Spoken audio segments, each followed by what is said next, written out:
మంచిర్యాల జిల్లా ఆదివారం రోజున కలెక్టర్, జిల్లా ఎన్నికల అధికారి Badavath Santosh, Ramagundam CP Srinivas, electric media పాత్రికేయులతోటి ఏర్పాటు చేసిన ప్రెస్ మీట్ లోని జిల్లా ఎన్నికల అధికారి, జిల్లా కలెక్టర్ మాట్లాడుతూ ఎన్నికల షెడ్యూల్ ప్రకటించిన నిబంధనలు అమల్లోకి వచ్చాయని, ఏప్రిల్ 18వ తేదీన నోటిఫికేషన్ విడుదల అవుతుందని, మే 13న పోలింగ్, జూన్ 4న కౌంటింగ్ జరుగుతుందని, ఈ ఎన్నికల్లో నిబంధనలు తేదీ చూసుకున్నట్లయితే 6/6/2024 రోజు వరకు అమలులో ఉంటాయని తెలియజేశారు.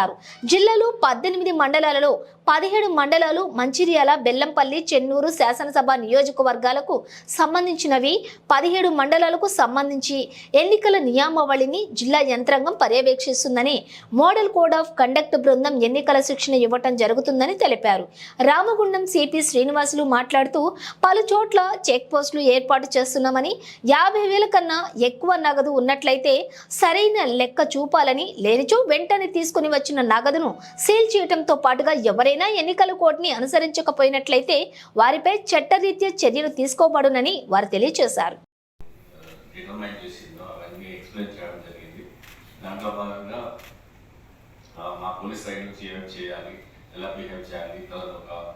పర్మిషన్స్ ఎలా తీసుకోవాలి, పర్మిషన్స్ కోసం ఎలాంటి డాక్యుమెంట్స్ పెట్టాలి, తర్వాత ఏదైనా మీ యొక్క కార్యక్రమం పెట్టుకున్నప్పుడు అది వాళ్ళ ప్రైవేట్ ప్రిన్సెస్ అవుతాయి, వాళ్ళ పర్మిషన్, వాళ్ళ యొక్క అథారిటీ ఎవరైతే ఓనర్స్ ఉన్నారో ఓనర్స్ నుంచి పర్మిషన్ తీసుకోవడం, ఆ డాక్యుమెంట్ పెట్టడం, తర్వాత నామినేషన్ వేసినప్పుడు కానీ డిస్టెన్స్ పాటించడం, నెంబర్ ఆఫ్ వెహికల్స్ పాటించడం, ప్రోగ్రామ్ పెట్టుకున్నప్పుడు ఖచ్చితంగా టైమింగ్ పాటించడము. సో ఇక్కడ ప్రతిదీ వీడియో రికార్డింగ్, ఆడియో రికార్డింగ్ జరుగుతుంది. తర్వాత ఆఫీసర్స్ అందరూ ఆన్ మొబైల్ ఉన్నారు.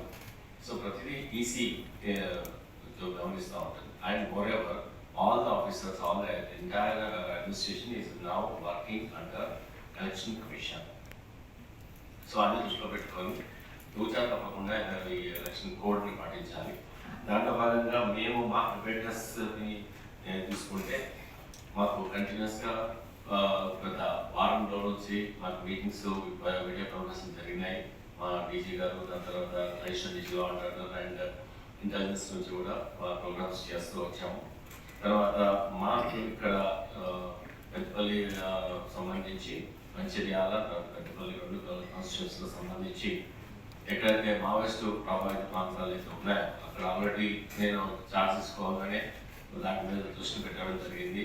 టోటల్ మన ఇది గోదావరి పాటలు, దాని తర్వాత మా యొక్క ఏదైతే ఎవరైనా ఏరియా మొత్తం ఉందో అక్కడంతా మేము మొత్తం పాయింట్ వైజ్గా టోటల్గా కోమింగ్ ఆపరేషన్ కానీ, ఏరియా నామినేషన్ కానీ, పిన్ పాయింటెడ్ ఇన్ఫర్మేషన్ కానీ, తర్వాత మా యొక్క ఇన్ఫర్మేషన్ సిస్టమ్ని డెవలప్ చేయడం కానీ, అదే కాకుండా ఒక టెక్నాలజీ వాడి డ్రోన్ ఆపరేషన్ చేసాము. మొన్న డ్రోన్ ఆపరేషన్లో మాకు టోటల్గా మా ఏరియా అంతా గ్రిప్ వచ్చింది. సో ఇవన్నీ చేసుకున్న తర్వాత ఎక్కడి నుంచి ఏదైనా క్రాసింగ్ పాయింట్స్ ఉన్నాయా, ఎక్కడి నుంచి ఏదైనా షెల్టర్ పాయింట్స్ ఉన్నాయా, అక్కడ ఏదైతే ఫెర్రీ పాయింట్స్ దగ్గర ఫెర్రీలు నడిపే వాళ్ళు, బోట్ నడిపే వాళ్ళతో కూడా ఇంట్రాక్షన్ చేయడం జరిగింది. వాళ్ళ దాంట్లో కూడా ఇన్ఫర్మేషన్ వాళ్ళకు కూడా ఎక్స్ప్లెయిన్ చేయడం జరిగింది. ఇలాంటి ఎవరైనా మావోయిస్టులు ఇక్కడ నుంచి క్రాస్ చేసే దాంట్లో ఉంటే మాత్రం వాళ్ళు కూడా కేసులో ఉంటారు. వాళ్ళు కూడా వాళ్ళకి మొత్తం ఇన్ఫర్మేషన్స్ కానీ, దాని తర్వాత ఏదైనా ఉంటే అట్లాంటి వాళ్ళ దగ్గర అట్లాంటి వాళ్ళతో తొలిగిపోకుండా ఉండడానికి మేము వాళ్ళని గైడ్ చేయడం జరిగింది. వాటిని వాళ్ళ మూమెంట్స్ అన్ని మేము ఎలక్ట్రానిక్ వైజ్గా, ఫిజికల్గా, తర్వాత ఆన్ ద గ్రౌండ్ మేము అన్ని వాచ్ చేస్తాం. అలాగే